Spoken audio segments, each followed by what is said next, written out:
Are you in the market for a mid-range smartphone? The Huawei Mate 20 Lite versus the Nokia 6.1 after my intro.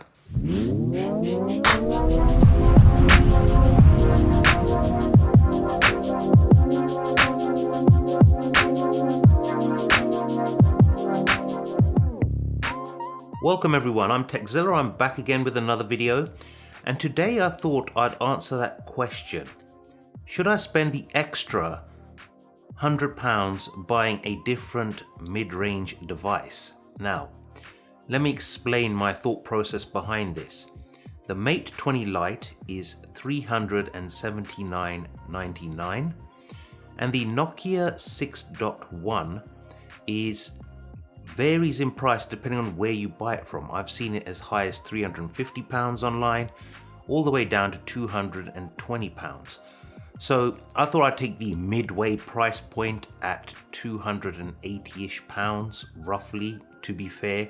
So it's £100 cheaper than the Mate 20 Lite. Now a lot of you out there are thinking, well, that's a win for me. You know, £100 less, I'll take that all day long. But what are you getting for your £100 more if you go with the Mate 20 Lite? Let's start off with number one, the build. Both phones feel really substantial, they feel really good quality. Now the Nokia, that's built of complete aluminum on the back and on the sides. It feels quite thick, it feels quite sharp on the edges, even though they are chamfered. It does feel substantially heavy, and it does feel very robust, like it won't break in a fall, but it does look very dull and it looks very old-fashioned. Couple that with the bezels on the front screen, you kind of feel like you're about 2 to 3 years out of date with that device. Whereas the Mate 20 Lite, now that phone looks like a flagship device. When you look at it, it's glass on the back, glass on the front, and it's sandwiched together by a nice aluminium bumper. There's no angular sharp edges on this device, and it feels very ergonomic in hand, very rounded, and it looks very, very premium. In my unboxing video, I called it the Baby Porsche edition that Huawei have done with some of their flagships. Which out of the two devices do you prefer the look of? Both have got a 1080p screen, both are IPS LCD panels. That's where the similarities stop. Why? The Nokia has got a 5.5-inch 16:9 aspect ratio screen, which is sandwiched between very thick bezels, like one of the old iPhones. Whereas the Mate 20 Lite, that's a 6.3-inch screen, nearly edge to edge. It does have a notch, but it is also a 19.5:9 aspect ratio. So it's a lot more modern and it looks a lot more sharper to me. The Nokia screen looks a little bit smudgy, just a tad. They are very similar in brightness levels and clarity levels, but for me, obviously, the Mate 20 Lite's gonna have to win it because the screen is a more modern panel and it's also a more modern design, which is what people are used to now. Look at all the flagships out there. Let's move on to speakers. Both have got a single bottom firing speaker. Both are acceptable speakers, nothing to write home about. The Nokia sounds a tiny bit louder, but the Mate 20 Lite sounds more richer. It has a bit more detail in the sound quality. And they both got headphone jacks, which is a hurrah all day long. When you think they're mid-range devices, unlike a lot of the flagships, they kept their headphone sockets. But which headphone socket sounds better? Again, I have to give the win to the Mate 20 Lite. Reason being is it has an equalizer built into it. It also has what's called Hissen presets. So when you do plug your headphones in, you can adjust the sound quality on them. It just sounds more richer, more fuller. It also sounds a little bit louder to my ears. Let's talk about features now. Now features is a big thing here. On the one hand, you've got the Nokia, which is stock Android because it is an Android One device. And on the other hand, the Mate 20 Lite is using Huawei's EMUI 8.2.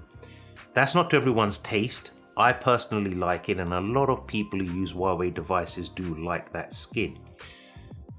It is feature rich. The Nokia is very vanilla, whereas the Huawei Mate 20 Lite has got things like knuckle gestures, face unlock, a faster fingerprint sensor, raise to air, flip to mute, and so on. The amount of features on the Mate 20 Lite absolutely obliterates what you get on the Nokia 6.1, which is virtually nothing in terms of features, just the bog standard vanilla features. While we're on the subject of features, let's talk about power, usability, and so on. Now, on the Mate 20 Lite, we have got the Kirin 710 chipset with 64 gigabytes of built-in storage and 4 gigabytes of RAM in the UK. On the Nokia 6.1, we have a Snapdragon 430 processor, and there are two versions. There's a 3 gigabyte RAM with 32 gigs of storage, or there's a 4 gigabyte RAM with 64 gigs of storage, which is the model I have here. So in terms of speed, power, etc., the Kirin chipset absolutely trunches and destroys the Nokia 6.1. I know you guys are going to say, well, how can it do that? It opens web pages a lot faster, the whole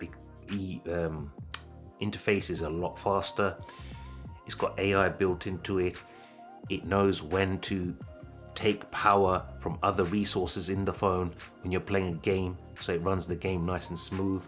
The Nokia, by comparison, really does feel sluggish, it feels slow, there's always a slight delay when you're trying to scroll on the screen.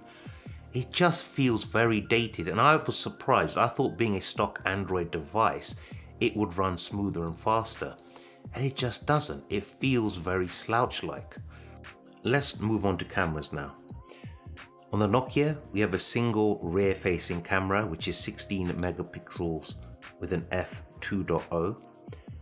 On the Mate 20 Lite, we have a dual camera setup, which is a 20 megapixel camera with an f1.8 aperture, and we also have a 2 megapixel depth sensing sensor on the back as well.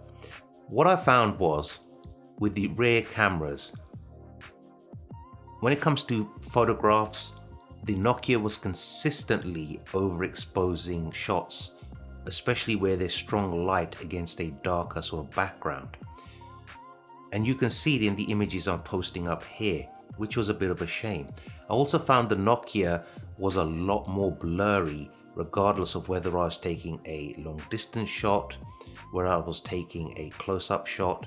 It made no difference. It was always slightly more blurry than the Mate 20 Lite. In the Mate 20 Lite, you also have AI, portrait, Qmojis. What's a Qmoji? Basically, animate yourself with AI-powered 3D Qmojis that recognize and imitate your facial expressions, movements, and voice, and create personalized Qmoji GIFs and videos for easy social media sharing. And we also have AI shopping ability. So if you take a photograph of a product and you've got Amazon installed on your device, it will find that in Amazon so you can purchase it. Whereas the camera app in the Nokia is very basic, very vanilla, and doesn't have a lot going for it, to be honest. There's not many features. One thing it does have though is 4K video capability at 30 frames per second, which the Mate 20 Lite doesn't. But it's so bad, I just wouldn't use it. It pulses continuously, it jitters, it shakes, it breaks up and pixelizes the image. So even though it has got 4K, it is unusable in my honest opinion. The front cameras are even more wider from each other than you can imagine. The Nokia's got an 8 megapixel front camera with an f2.0, where on the Mate 20 Lite we've got a 24 megapixel f2.0 and a 2 megapixel depth sensor. And the images are night and day between the two. When you're taking selfies, you can use portrait mode with the Mate 20 Lite. The Nokia doesn't have that option. And it also, I find with the Nokia, it blows out strong light, so overexposes. It also doesn't pick up as much detail. And those highlights and shadows, it just cannot deal with them. It really cannot deal with them. So definitely overall a win for the Mate 20 Lite in the camera department. It's a walkover. And low light shots, don't even get me started on that. The Mate 20 Lite is a different league compared to the Nokia when it comes to low light or night shots. And it's because of that AI technology built into the phone that gives you that advantage there. It's got so many different scenes it can detect. It will boost the blues in the sky. It will boost the greens in the grass. It knows when you're photographing a plant, a dog, a human, whatever. It knows. So if you're into your photography, like me, invest a little more and get the Mate 20 Lite. Of course, no comparison would be complete without a battery comparison. On the Mate 20 Lite, we've got a 3750 mAh battery, whereas on the Nokia, we only have a 3000 mAh battery. Now, I would have thought with a smaller screen, the Nokia would last near enough as long as the Mate 20 Lite, but no, it doesn't. I can barely make it through a day with the Nokia, whereas with the Mate 20 Lite, it lasts me at least a day and a half without any issue whatsoever. That extra battery life and optimization that Huawei are using really does boost that up a lot. So again, a win for the Mate 20 Lite.